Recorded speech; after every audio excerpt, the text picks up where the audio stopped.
বিশ্ব কোথায় যাচ্ছে? শান্তি চুক্তি কোথায় দাঁড়িয়ে? ন্যাটো সম্মেলন ও মস্কো জ্বলনের সম্পর্ক কি? স্বাগত ফোর্থ ডাইমেনশনে। আমি মোহাম্মদ শাহজালাল মনি। বন্ধুরা, আজকের আলোচনায় মূল প্রশ্ন তিনটি। পৃথিবী কোন দিকে এগোচ্ছে? ইরান যুক্তরাষ্ট্র শান্তি চুক্তি কি সত্যিই বাস্তবায়নের পক্ষে? ন্যাটো সম্মেলন এবং মস্কো জ্বলছে, এই দুই ঘটনার মধ্যে কি কোনো কৌশলগত সম্পর্ক আছে? প্রথমে বড় ছবিটা দেখি। দ্বিতীয় বিশ্বযুদ্ধের পর থেকে বিশ্ব ব্যবস্থা মূলত মার্কিন নেতৃত্বাধীন এক মেরুকেন্দ্রিক কাঠামোর উপর দাঁড়িয়েছিল, কিন্তু আজ সেই কাঠামো চ্যালেঞ্জের মুখে। চীন, রাশিয়া, ইরান, ব্রিক্স এবং গ্লোবাল সাউথ এক নতুন শক্তি ভারসাম্য তৈরি করেছে। ফলে আমরা এমন এক সময়ে দাঁড়িয়ে যেখানে পুরো বিশ্ব ব্যবস্থা ভেঙে যাচ্ছে, কিন্তু নতুন বিশ্ব ব্যবস্থা এখনো পুরোপুরি প্রতিষ্ঠিত হয়নি। এই ট্রানজিশন পিরিয়ড ইতিহাসের সবচেয়ে বিপজ্জনক সময়গুলির একটি। শান্তি চুক্তি বাস্তবতা নাকি সময় কেনার কৌশল? সম্প্রতি প্রকাশিত মার্কিন খসড়া সমঝোতা অনুযায়ী যুক্তরাষ্ট্র ও ইরানের মধ্যে একটি 14 দফা সমঝোতা স্মারকের কথা সামনে এসেছে, যেখানে যুদ্ধবিরতি, হরমুজ প্রণালী খুলে দেয়া, নিষেধাজ্ঞা শিথিল করা, ইরানের সম্পদ অবমুক্ত করা এবং পরবর্তী 60 দিনের আলোচনার কথা বলা হয়েছে। কিন্তু আসল দ্বন্দ্ব কোথায়? জন মার্শাইমারের মতে, যুক্তরাষ্ট্র চায় প্রথমেই পারমাণবিক ইস্যু নিষ্পত্তি হোক, কারণ একবার পারমাণবিক প্রশ্ন তাদের পক্ষে মীমাংসা হয়ে গেলে তারা পরবর্তী সব বিষয়ে চাপ প্রয়োগ করতে পারবে ইরানের উপরে। অন্যদিকে ইরান চায় আগে যুদ্ধ বন্ধ হোক, অর্থনৈতিক সুবিধা আসুক, তারপর পারমাণবিক প্রশ্নে আলোচনা করা হোক। অর্থাৎ উভয় পক্ষ শান্তি চায়, কিন্তু শান্তির সংজ্ঞা দুই পক্ষের কাছে সম্পূর্ণ ভিন্ন। লেবানন পুরো চুক্তির সবচেয়ে দুর্বল সম্পর্ক বা লিঙ্ক। চুক্তির ভাষায় লেবানন সহ সব ফ্রন্টের যুদ্ধ বন্ধের কথা বলা হয়েছে, কিন্তু বাস্তবে কি হচ্ছে? ইসরায়েল এখনো লেবাননে সামরিক অভিযান চালিয়ে যাচ্ছে। এই হামলাগুলোই ইরান যুক্তরাষ্ট্র আলোচনাকে বাধাগ্রস্ত করছে। এখানে সবচেয়ে বড় প্রশ্ন, ট্রাম্প কি নেতানিয়াহুকে নিয়ন্ত্রণ করতে পারবে?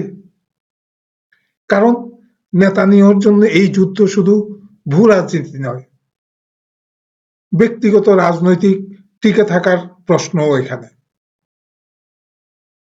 নেতানিয়াহুর বিরুদ্ধে দীর্ঘদিন ধরে দুর্নীতির বিচার ও ফৌজদারি অভিযোগ চলছে। যুদ্ধ শেষ হলে রাজনৈতিক ও আইনি চাপ আবার সামনে আসবে। ফলে যুদ্ধবিরতি অনেক পর্যবেক্ষকের মতে তার জন্য রাজনৈতিকভাবে আত্মঘাতী সিদ্ধান্ত হতে পারে। অর্থাৎ শান্তি চুক্তির সবচেয়ে বড় ঝুঁকি ইরান নয়, বরং ইসরায়েলের অভ্যন্তরীণ রাজনীতি। প্রশ্ন আসছে, ট্রাম্প কেন এত তাড়াহুড়ো করছে? মধ্যবর্তী নির্বাচনে তার একটা প্রভাব আছে। কেন? মেরশাইমারের মতে এর উত্তর অর্থনীতিতে। হরমুজ প্রণালী দীর্ঘদিন অচল থাকলে জ্বালানির দাম বৃদ্ধি পাবে, বৈশ্বিক মুদ্রাস্ফীতি বাড়বে, সুদের হার বাড়বে, বিশ্ব অর্থনীতি মন্দার দিকে যেতে পারে।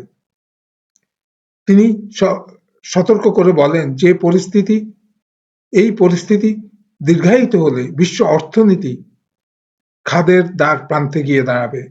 খাদ বুঝলেন তো? পাহাড়ের যে খাই গভীর, অপর প্রান্তে প্রচন্ড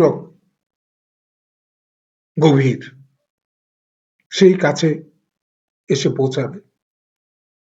তাই ট্রাম্পের উপর একদিকে আন্তর্জাতিক অর্থনীতির চাপ, অন্যদিকে ইসরায়েলপন্থী শক্তির চাপ। ন্যাটো সম্মেলন ও মস্কো জ্বলছে, সম্পর্ক কোথায়? অনেকে এই দুই ঘটনাকে আলাদা করে দেখেন, কিন্তু বাস্তবে এগুলো একই বৃহত্তর কৌশলগত ছবির অংশ হতে পারে। ন্যাটো সম্মেলনের মূল বার্তা রাশিয়ার বিরুদ্ধে চাপ অব্যাহত রাখা, ইউরোপের সামরিক ব্যয় বৃদ্ধি, পূর্ব ইউরোপে সামরিক উপস্থিতি জোরদার করা। অন্যদিকে ইউক্রেন রাশিয়ার গভীরে হামলা, ড্রোন আক্রমণ চালিয়েছে, মস্কো জ্বলছে। এ ধরনের পরিস্থিতি রাশিয়ার উপর মানসিক ও রাজনৈতিক চাপ তৈরির কৌশল। এখানে একটি গুরুত্বপূর্ণ বিষয় রয়েছে। যদি ইরান যুদ্ধ থেকে বেরিয়ে আসে এবং মধ্যপ্রাচ্যের উত্তেজনা কমে, তাহলে ওয়াশিংটন তার কৌশলগত মনোযোগ পুনরায় ইউরোপ ও এশিয়ায় কেন্দ্রীভূত করতে পারবে। অর্থাৎ ইরান ফ্রন্টে শান্তি, রাশিয়া ফ্রন্টে বেশি মনোযোগ, ন্যাটো শক্তিশালী অবস্থান। এ কারণেই মধ্যপ্রাচ্যে শান্তি আলোচনাকে ইউরোপীয় নিরাপত্তা কাঠামো থেকে আলাদা করে দেখা ভুল হবে। পৃথিবী তাহলে যাচ্ছে ওটা কোথায়? আজ বিশ্বের সামনে তিনটি সম্ভাব্য পথ আছে। প্রথম পথ সমঝোতার বিশ্ব। ইরান যুক্তরাষ্ট্র চুক্তি সফল হলে হরমুজ খুলবে, অর্থনৈতিক চাপ কমবে, বহুকেন্দ্রিক নতুন ভারসাম্য তৈরি হবে। দ্বিতীয় পথ দীর্ঘস্থায়ী অস্থিরতা। চুক্তি ঝুলে থাকবে, লেবানন ও গাজায় সংঘাত চলবে, কিন্তু পূর্ণাঙ্গ যুদ্ধ হবে না।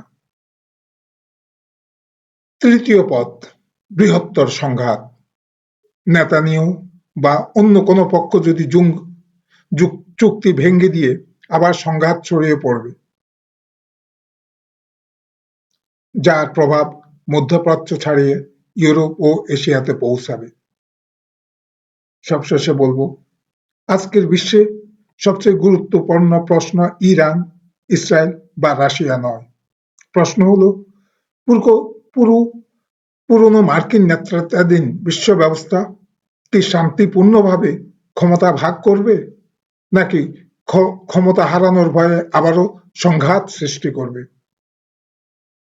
ন্যাটো সম্মেলন, মস্কোর উপর চাপ, ইরান যুক্তরাষ্ট্র সমঝোতা, লেবাননের যুদ্ধ, সবকিছুই সেই বৃহত্তর রূপান্তরের অংশ।